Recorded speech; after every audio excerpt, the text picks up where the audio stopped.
নমস্কার বন্ধুরা, আমি অনুরাধা। এই সপ্তাহের মনের মধ্যে বাংলার ভিডিও নিয়ে আমি তোমাদের কাছে চলে এসেছি।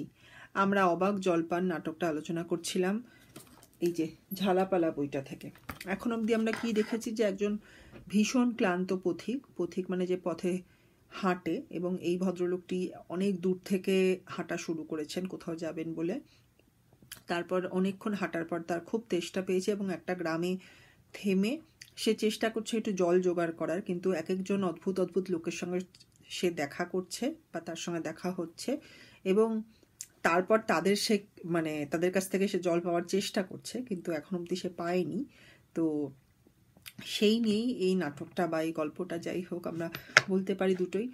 এবং তোমাদের যদি মনে থাকে, একজন ঝুড়িওয়ালার সঙ্গে তার প্রথম দেখা হয়েছিল। এই ঝুড়িওয়ালা তার জল পাওয়ার ইচ্ছে মানে চেষ্টাটাকে ভেবেছিল পথিক নাকি জলপাই ফলটা চাইছে। যখন সে বুঝতে পারলো যে পথিক জলপাই চাইছে না, তখন সে ভীষণ রেগে ঠেগে গেল এবং পথিককে একটা বড় সড়ো ভাষণ দিয়ে বুঝিয়ে দিল যে অনেক শব্দ আছে যার মধ্যে একটা ছোট আর একটা বড়, কিন্তু বড় শব্দটার অর্ধেকটা হচ্ছে প্রথম শব্দটার মতোই, ছোট শব্দটার মতোই। কিন্তু যদি আলাদাভাবে বড় শব্দটা এবং ছোট শব্দটাকে তুমি শোনো, তাহলে বুঝবে যে একদম আলাদা মানে।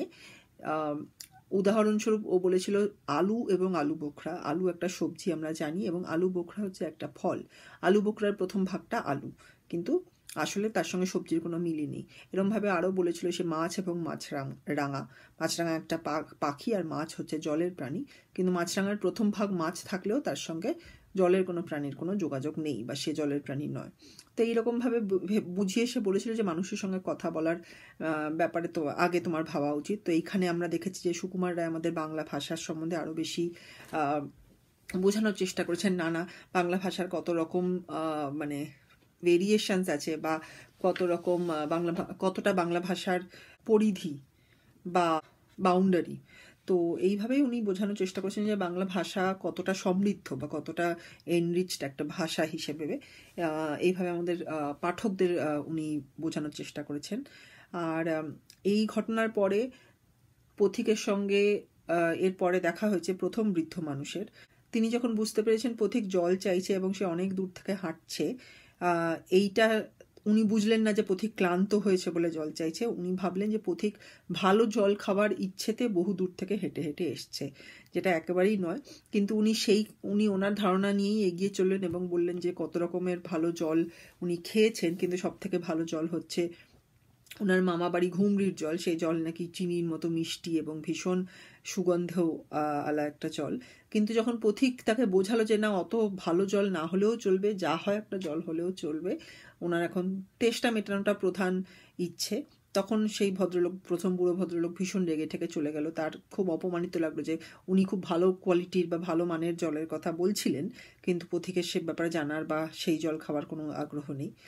এইটা যখন বলে উনি চলে গেলেন, তখন দ্বিতীয় বুড়ো মানুষটি এলেন। দ্বিতীয় বুড়ো মানুষ পাশেই একটা বাড়ির মধ্যে থেকে জানলা দিয়ে মুখ বাড়িয়ে কথা বললেন এবং বললেন যে তুমি কার সঙ্গে কথা বলছে এবং কি বলছিলে। যখন বলল পথিক যে উনি অনেক জল চাইতে উনি অনেক লিস্ট দিলেন বা ফর্দ দিলেন, 5 রকমের জল, নদীর জল, পুকুরের জল, কলের জল, মামাবাড়ির জল ইত্যাদি, এসব বলে এতগুলো জলের কথা বললেন। কারণ পথিক ততক্ষণে ভীষণ ক্লান্ত হয়ে গেছে, সে চাইছে যে কোনোভাবে যদি একটু খাবার জল পাওয়া যায়। কিন্তু এই দ্বিতীয় বুড়ো মানুষটি আবার অন্যরকম, সে আবার প্রথম বুড়ো মানুষটিকে মোটেও পছন্দ করে না। তাই প্রথমেই সে বলেছিল ও ভীষণ বোকা, ভীষণ ওর দাদাও বোকা নাকি, হ্যাঁ কিচ্ছু জান না ইত্যাদি। এবং যখন জানলো যে এরকম 5 রকম জলের কথা বলেছে, তখন পথিককে বললো যে ও 5 রকম বলেছে, আমি তোমায় 25 রকম বলতে পারি। এইবার পথিক বুঝতে পারলো যে এই ভদ্রলোকও অন্যদিকে চলে যাচ্ছেন, খাবার জল দেওয়ার ব্যাপারে তার কোনো চেষ্টা বা ইচ্ছে এই মুহূর্তে বোঝা যাচ্ছে না। তাই পথিক ভীষণ তৃষ্ণার্ত, তো ভীষণ তেষ্টায় কাতর, সেজন্য সে আবার চেষ্টা করলো এইটা বলার যে একটু খাবার জল যদি পাওয়া যায়। পথিক বলেছিল আজ্ঞে হ্যাঁ, কিন্তু আমি বলছিলাম কি একটু খাবার জল। এবার এই যে শব্দটা বা এই বাক্যটা যে ও শেষ করবে, সেন্টেন্সটা শেষ করবে, সেই সুযোগ ও আর পায়নি। কারণ দ্বিতীয় বৃদ্ধ বা দ্বিতীয় বুড়ো মানুষটি এই সময় পরের কথাগুলো বলা শুরু করেছিল। আমরাও এখান থেকে আজকে পড়া শুরু করব। উনি কি বললেন, কি বলছো, বিশ্বাস হচ্ছে না? আচ্ছা শুনে যাও, বৃষ্টির জল, ডাবের জল, নাকের জল, চোখের জল, জিভের জল, হুঁকোর জল, ফটিক জল, রোদে ঘেমে জল, আহ্লাদে গোলে জল, গায়ের রক্ত জল, বুঝিয়ে দিল যেন জল। কটা হলো? গণনি বুঝি? তো এইখানে আমরা বুঝতে পারলাম যে উনি দ্বিতীয় বৃদ্ধ মানুষটিও মানে পথিকের কথা শোনার তার বিন্দুমাত্র ইচ্ছে নয়। ওনার খালি এইটা বোঝানোর দরকার যে আমি প্রথম বৃদ্ধ মানুষের থেকে অনেক বেশি জানি, অনেক বেশি বুদ্ধিমান। তো বললো যে, প্রথমেই সে বললো, কি বলছো তুমি, মানে অন্য কথা কি বলছে সেটা তার কানেই ঠকেনি। বললো, ও তুমি ভাবছো যে আমি বিশ্বাস, মানে আমি সত্যি কথা বলছি না, বিশ্বাস হচ্ছে না, তাহলে গুনে যাও, আমি বলছি শোনো। প্রথমে বলছে যে বৃষ্টির জল। এবার বৃষ্টিটাকে অনেকেই মানে কথার সূত্রে বা চলতে, মানে কথা বলতে বলতে সহজ করে নেওয়ার জন্য বৃষ্টি বলে, বৃষ্টি আর বলে না। তো প্রথমেই বলছে বৃষ্টির জল, ডাবের জল, হ্যাঁ, নাকের জল মানে আমাদের যখন খুব সর্দি হয় নাক থেকে জল বেরোয় সেইটা, চোখের জল মানে কান্না, জিভের জল, খুব খাবার, ভালো কোনো খাবার আসলে জিভ দিয়ে জল বেরোয়, বাচ্চাদের মুখ থেকে জিভ থেকে জল বেরোয়। তো সেইটা। তারপর বলছে হুঁকোর জল, হুঁকো যখন মানুষ খায়, হুঁকো এক রকমের নেশার জিনিস, মানুষ খায়, তো তাতেও বোধহয় জল লাগে বা কোনোভাবে তার সঙ্গে জল জড়িত, সেই জন্য হুঁকোর জল। ফটিক জল। এবার এই ফটিক জলটা আমার যা মানে আমি যতটা বুঝি যে আগেকার দিনে দাড়ি কামানোর জন্য মানুষের একটা বরফ লাগতো, সেটাকে ইংলিশে বলে পিউমি স্টোন, বাংলায় ফটকিরি বলে। তো সেটা যদি গালে ঘষা হয় দাড়ি কামানোর পর, তারপরে বোধহয় বেশ ঠান্ডা লাগতো, কিন্তু ওটা খুব তাড়াতাড়ি ওই বরফটা গলতো না, এটা একটু অন্য রকমের। আমার ধারণা ফটিক জল এটাই। এবার আমি যদি অন্য কিছু জানতে পারি বা তোমরা যদি অন্য কিছু জানো প্লিজ আমাকে জানিও, এটা আমারও শেখা হবে। তো এইটা আরেকটা। তারপর বললো রোদে ঘেমে জল। যখন মানুষ খুব মানে খাটাখাটনি করে তখন তার গা থেকে তো অনেক ঘাম বেরোয়, তো সেই জল, রোদে ঘেমে জল। আহ্লাদে গোলে জল। যখন তার কোনো মানুষের খুব আহ্লাদ হয় তখন তাকে বলা হয় সে গলে গেছে, মানে ভীষণ লাজুক হয়ে গেছে, ভীষণ একটা সফট ব্যবহার করছে, তো সেটাকে বলা হয় একদম, মানে বরফ গলে তো জল হয়ে যায়, তো সেটাকেও মানে বাংলার আরেকটা এটা মানে কথার ধরন যে আহ্লাদে গলে জল হয়ে গেল আর কি। হ্যাঁ, মানে ভীষণ নরম হয়ে গেছে। তো এইগুলো হচ্ছে বাংলা ভাষার বেশ কিছু মানে ধরন আর কি, বা ফ্রেজ। এবং এখানেও সুকুমার রায় আবার আমাদের বুঝিয়েছেন যে একটা শব্দ জল, তাকে কত রকমভাবে মানুষ ব্যবহার করে। হ্যাঁ, সোজা জিনিসগুলো ঠিক আছে, চোখের জল, নাকের জল ইত্যাদি, ডাবের জল, কিন্তু এই যে রোদে ঘেমে জল, আহ্লাদে গোলে জল, জলটাকে ডিরেক্টলি কিন্তু বোঝায় না, মানে একটা কোনো কাজের সূত্রে জল কথাটাকে ব্যবহার হয়। যেমন লাস্টে বলছেন বুঝিয়ে দিল যেন জল। বুঝিয়ে দিল যেন জল মানে জলের মতো সহজ সরলভাবে কেউ কোনো বুঝিয়ে দিল কিছু। ধরো কেউ একটা অঙ্ক বোঝাচ্ছে এবং সে যদি খুব ভালোভাবে বোঝায়, হ্যাঁ, তখন বলা হয় যে ও আমাকে জলের মতো সহজ করে বুঝিয়ে দিয়েছে। তো সেখানেও আবার জল কথাটা ব্যবহার হচ্ছে, কিন্তু আসলে জলের কোনো মানে কাজ এই ক্ষেত্রে নেই। তো সেই রকম, তো কত রকমভাবে জল কথাটা ব্যবহার হয় সেটা উনি আবার এই মানে ডায়লগটায় বা বুড়ো মানুষটির এই কথাটা আমাদের বুঝিয়েছেন। তারপরে কি বলছেন, কটা হলো গুনুনি বুঝি, মানে উনি ভাবছেন যে আমি তো অলরেডি ওই প্রথম মানুষের থেকে অনেক বেশি ধরনের জলের কথা বলে দিয়েছি, পথিক গুনেছে কি দেখি, জিজ্ঞাসা করি। পথিক ততক্ষণে বুঝে গেছে না, এর থেকেও জল পাওয়ার আশা নেই।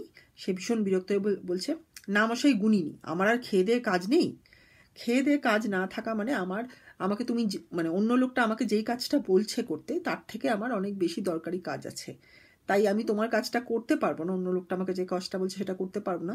সেটা বোঝানোর জন্য আমি কি বলবো, আমার আর খেয়ে দেয়ে কাজ নেই, মানে আমার অন্য অনেক জরুরি কাজ আছে, তোমার কাজটা করার মতো সময় আমার নেই। এটা একটা আবার কথা বলার একটা ভাষা। এই যে এইভাবেই বাংলা ভাষাকে সুকুমার রায় বারবার আমাদের কাছে তুলে ধরেছে। তো বুড়ো মানুষটি কি বলছেন, তোমার কাজ না থাকলেও আমার কাজ থাকতে পারে, যাও যাও, মেলা বকিও না। একেবারে অপদার্থের এক শেষ।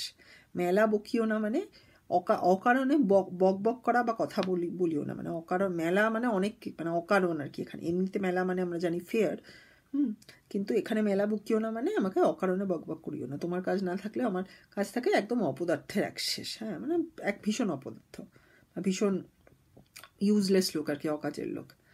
এই বলে সে বৃদ্ধের সশব্দে জানলা বন্ধ করুন, মানে রেগে মেগে বুঝলো যে এর কাছে সে প্রথম বৃদ্ধের থেকে যে বেশি ভালো সেটা বোঝানোর কোনো মানে চান্স নেই এই পথিকের কাছে, তাই জন্য রেগে সে জানলা বন্ধ করে দিয়েছে। পথিক কি বলছে, না আর জল টল চেয়ে কাজ নেই, এগিয়ে যাই, দেখি কোথাও পুকুর টুকুর পাই কিনা। তো বুঝে গেছে যে তিনজন লোকের সঙ্গে দেখা হচ্ছে এবং তিনজনেই মানে অন্যান্য রকম কথা বলেছে, এদের কাছ থেকে আর জল পাওয়া যাবে না, আমি এগিয়ে দেখি যে যদি কোনো পুকুর পাওয়া যায় আমি নিজেই ওখান থেকে জল নিয়ে খেয়ে নেব। তখন কি হলো, এই নাটকের চতুর্থ মানে এই 4 নম্বর লোক যার সঙ্গে পথিকের দেখা হবে সে ঢুকেছে। লম্বা লম্বা চুল, চোখে সোনার চশমা, হাতে খাতা পেন্সিল, পায়ে কটকি জুতো, একটি ছোকরার প্রবেশ। ছোকরা মানে অল্প বেশি ছেলে। চোখে সোনার চশমা মানে সোনালি রিমের বা সোনালি ফ্রেমের চশমা, হাতে খাতা পেন্সিল, পায়ে কটকি জুতো। এবার কটকি জুতো বোধহয় এক ধরনের খুব স্পেশাল টাইপের জুতো, বা কটক হচ্ছে উড়িষ্যা স্টেটের মধ্যে একটা জায়গা, সেখানকার জুতো হয়তো খুব অন্যরকম হতো, আমি দেখিনি সেই জুতো, কিন্তু যেহেতু আলাদা করে বলেছে আমি ধরে নিচ্ছি যে এটা খুব স্পেশাল টাইপের জুতো। তো এই নিয়ে একটি ছোকরার প্রবেশ। তো এইখানে কি হলো, ছোকরার সঙ্গে তার কীরকম কথাবার্তা হলো, এই ছোকরা কি জল দিতে পারলো? 3 জন তো পারেনি। দেখা যাক কী হবে, সেটা আমরা আগামী সপ্তাহে আবার দেখব। আপাতত আমি ইংলিশটা পড়ে নিই। Hello everybody, hope you all are doing good. We were discussing about the humorous drama Obaak Jolpaan from the book Jhalapala by Sukumar Roy. As I have already shared, Obaak means surprising and Jolpaan means drinking water. So this drama is about a puthik or a traveler of the road and his attempt at quenching his thirst after walking a long distance. Indeed, it is a surprising journey, as you are already seeing and we'll see further. On his journey to get some drinking water, he ends up meeting weird people, bunch of weird people, and he's ending up having unusual conversations with each of them, and which are actually in no way connected to him getting some drinking water, but that is his journey of getting some drinking water. That is why it's called Obaak Jolpaan. So first he meets the jhuriwala, or a man with a basket, who mistakes his request for water to be that of a fruit and gets very upset to know that there is no need for a fruit by this puthik. So he goes on to mention a number of pair of words, one short and other long, where the long word has its first pair exactly same as the short word, but the long and the short word are completely different in terms of meaning. Completely different things. For example, he says Mach and Machranga. Mach means fish. Machranga is the bird kingfisher. But Machranga word also has Mach in the beginning. But is it connected to fish? No way. Again, Alu and Alu Bukhra. Alu is potato or a vegetable. Alu Bukhra is plum, a fruit. But Alu Bukhra, that word has Alu in the beginning. But does it mean it is connected to the vegetable potato? No. So this is where he, he gives a lot of example, and he says that the puthik should have thought before talking to him, and he leaves. Next, he meets the first old man, who misinterprets the puthik's words as a quest for good quality water, not drinking water. Yeah, and he assumes that this quest for a good quality water made the puthik to have walked from a long distance. So the first old man then explains about how important is good quality of water, and that the water from a well at his maternal uncle's place, Ghumri, is unmatched to water from anywhere else. Anywhere else meaning the first old man has drank water from taps, rivers, spring, pond, but that water at Ghumri's, at his maternal uncle's place, and the well in that place, that water is unmatched. And he explains why is it unmatched. It is extremely sweet like sugar syrup, and it is very flavorful too. But then he realizes that the puthik doesn't care about the quality of water. So the first old man takes offense and leaves the scene very angry. Then the second old man appears, and through his speech he makes it clear that the first old man is very stupid and knows nothing. So we understand that there is some kind of enmity between the two. And then the second old man adds irrelevant details about how stupid the elder brother of the first old man is. So the second old man actually considers himself to be much superior than the first old man. Now, after knowing from the puthik about what the first old man has said, he states that the first old man considered this puthik to be stupid and therefore tried to act too smart. Just think the plight of the puthik. He was just trying to get some drinking water. Not only does he meet weird people, he also gets to know that he is stupid. Then the second old man states that instead of 5 types of water which the first old man mentioned, the second old man is capable of stating or listing 25 different kinds of water right at that moment. When the puthik tries to express his desire for some drinking water, ultimately he is cut short by the second old man. Now we'll start from here today. কি বলছো? বিশ্বাস হচ্ছে না? আচ্ছা শুনে যাও। বৃষ্টির জল, ডাবের জল, নাকের জল, চোখের জল, জিভের জল, হুকোর জল, ফটিক জল, রোদে ঘেমে জল, আহ্লাদে গলে জল, গায়ের রক্ত জল, বুঝিয়ে দিল যেন জল। কটা হলো? গোননি বুঝি? So he says, what are you saying? So this Pothik was trying to say that if I can get some drinking water, but he hasn't listened to it at all. It says that he has actually never tried to listen to the Pothik. Instead, he concentrates on only proving his superiority to the first old man in that second part of his speech.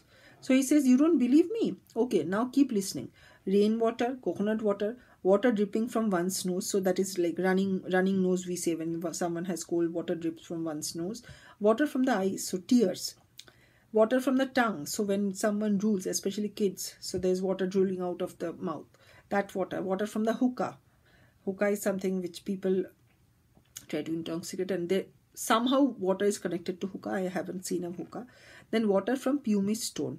Photic jol. So this is something which I am not entirely sure about, but in earlier days, after shaving, men would use the pumice stone, which is like ice, but actually would melt much slower, and they would rub it around their cheeks so that they don't feel any kind of itch. So that water, probably whenever that water melted, so he says saying about that water also, water from pumice stone. Then he says water when one sweats in the sun. So if someone has really worked a lot in the sweat, or maybe they have walked, they perspire, that water.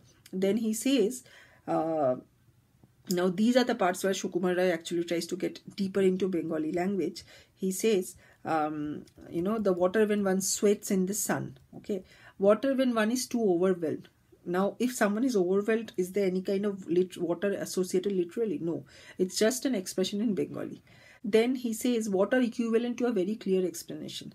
Again, no usage of any literal water in the literal sense. It is an expression again in Bengali, which means a very simple explanation. So if someone explains something to you very simply in a very clear manner, then it is said that, oh, he has explained it to you as like in a very clear manner, just like water. So like we consider that water is very clear, the explanation is supposed to be very clear. So these are all different ways in which water is used in the Bengali language. Sukumar Rai has tried to make us readers aware of this, and that's how he makes us delve deeper into the variety or the spread of the boundaries, explore the boundaries of the Bengali language. Now the second old man says, oh, so how many different types of water was it? Didn't you count? So he thought that the Pothik should have counted. The Pothik by now is frustrated, and he knows that this man will not help him with drinking water again. So he says, no sir, I did not count. Na mashai gunini. Amar ar kheye deye kaj nei. As if I don't have any work. Now this expression, kheye deye kaj nei, literally means one doesn't have any other work after a meal, but actually means that one doesn't have time to do some unimportant job. So say person A is asking person B to do some work, and B thinks the work given by A is unimportant. So he will say, Amar kheye deye kaj nei, which means that I have much more important work to do. Okay, not the one which you are stating. So now he says that Pothik is, we understand that Pothik is extremely frustrated here, and of course he is tired, we know already, and he's thirsty also. And why does he say that he doesn't want to count? Because he considers that this is not an important job. He is thirsty, that is all that matters. Why will he count the types of water which the second old man is mentioning? That's not what he was going to do. So he says, Amar ar kheye deye kaj nei. Now the second old man understands that the Pothik is not interested to understand his supremacy over the first old man. So he is also angry. He says, তোমার কাজ না থাকলেও আমার আর কাজ থাকতে পারে তো, যাও মেলা বুকিও না, একেবারে অপদার্থের এক শেষ. So he says, you might not have work, but is it so that I won't have work too? Go somewhere else. Don't make me speak unnecessarily. All these people are good for nothings. So he refers to the Pothik here. The second old man then bangs close the window. Shoshabde janla bondho. Shoshabde is loud, janla is window, bondho is close. Now the Pothik is frustrated and really tired, so he is saying, nah, ar jol tol che kaj nei, egiye jai dekhi kothao pukur tukur pai kina. That's it. No need to ask anybody else for water anymore. Let me go ahead and check if there's any pond around. Now another character enters the scene. লম্বা লম্বা চুল, চোখে সোনার চশমা, হাতে খাতা pencil, পায়ে কটুকি জুতো, একটি ছোকরার প্রবেশ. So a young man with long hair, golden rimmed glasses and designer shoes from Cuttack. Cuttack is a place in the state Orissa. He enters and he has a pencil and exercise book in his hand. Now will this Pothik ask this guy anything? Will this guy ultimately give him drinking water? Or will he avoid the Pothik will avoid this person? We will find that out in the next week. Till then, as I always say in the end, like, share, subscribe, comment. Keep Bangla in your hearts. I'll see you all next week. Till then, take care. তাহলে আজকে এখানে রাখি, আগামী সপ্তাহে আবার দেখা হবে। শেষে যা বলি, লাইক, শেয়ার, সাবস্ক্রাইব, কমেন্ট। সবাই ভালো থেকো, নিজেদের যত্ন নিও। আগামী সপ্তাহে আবার দেখা হবে। টাটা।